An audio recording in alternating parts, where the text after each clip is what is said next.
Nandito po ako sa garden. Papakita ko naman po sa inyo sa araw na ito yung aking pong mga halaman naman po na nakahang o nakasabit at saka yung pong aking halaman na nasa may tabi po ng pader na naka-vertical po.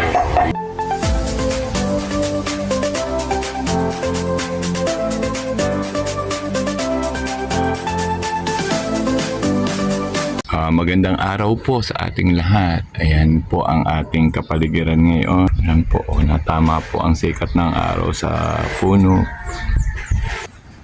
Habang po nagbibideo ay natama po ang sikat ng araw. Ayan, maliwalas po ang kapaligiran. Nasa loob po ako ng aking propagation area. Din po sa may kubo. Natuwa po muna akong picture-picture at mag-selfie-selfie, video-video. Katatapos lang po namin kumain ng mami ng tanghalian ay mainit po ang paligid pero di naman po sa loob ng kubo ay hindi naman po mainit, malamig po dahil po nilagyan ko nga po ng kortina at yung ginawa ko nga pong sako ng bigas para po panangga sa init. Ako po ay katatapos lang kumain. Tatapos lang namin kumain ng aking mami. Yung pong araw na ito ay napakaganda po ng init ng araw din sa garden at binidyo ko nga po.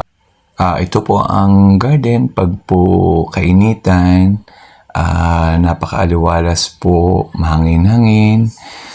Kita po ninyo ang mga halaman po basta po nasikatan ng araw ay para pong sayang-saya po, mas masigla, mas kita po ninyo ang gaganda po ng kaniyang mga dahon. Ganito po sa loob po ng garden pagka medyo mainit-init lalo na po sa tanghali. Pero okay lang naman po dahil palibot naman po ng puno ang aking pong propagation area na pinagtatambayan. Kaya po sa ilalim po din ng puno ay malamig-lamig din po pag gusto po ninyong magpahangin-hangin. Kaya po ako po ay natutuwa siyang i-video kasi po ay nakakatuwa naman po ang mga halaman dahil nagagandahan po.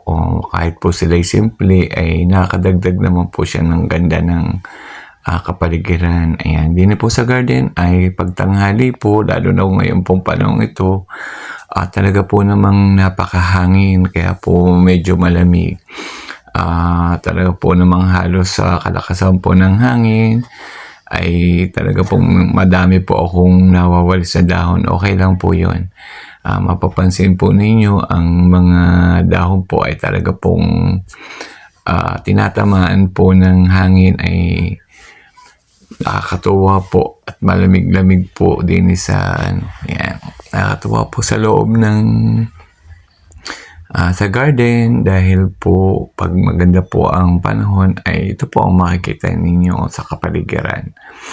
Mga simple pong halaman na nakakaragdag po ng ganda sa loob po ng aking simple pong garden. Tama-tama po na pakita ko po sa inyo yung mga nagagandahan o mga simpleng halaman po na nakahang at yung pong aking vertical garden sa tabi po ng aming bakod.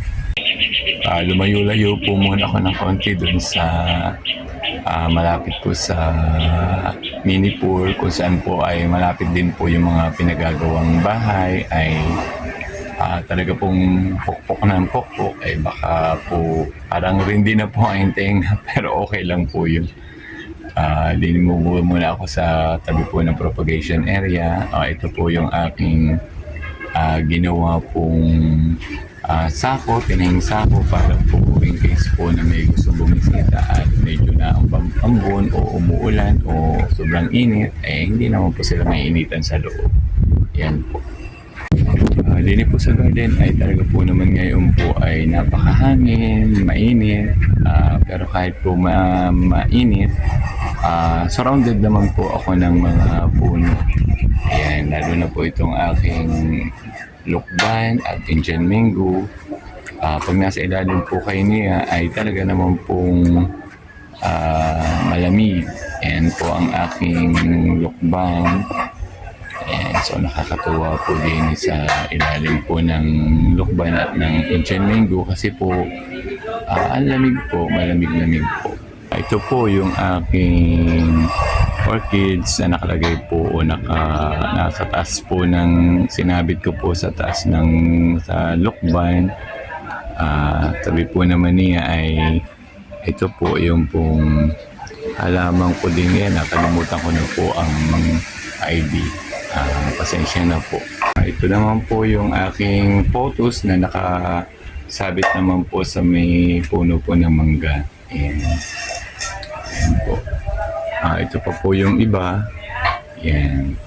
Nakatuwa din naman po silang tingnan pagka mga nakahang o nakasabit. Yan. So, i-reboot ko po kayo. Ito po yung pinaglagyan kong mangga. Yan. Valentine's Day pa po. Lampas na po. Ay, hindi ko na po inalis at maganda rin naman po. Ito po yung mga iba kong plants po na nakahang. Ito po naman yung pitchil na sira po ay nilagyan ko din po ng halaman. Dito po sa garden, napakalakas po ng hangin lalo na po pag tanghali. Mapapansin po nyo talaga pong ang mga dahon ay ibo-ibuan. Nakakatuwa po talaga dito tumambay pag tanghaling tapat dahil malamig po, napakahangin po. Nakasabit naman po doon sa tabla sa bubong ng aking propagation area yung pong halamang Wandering Jew.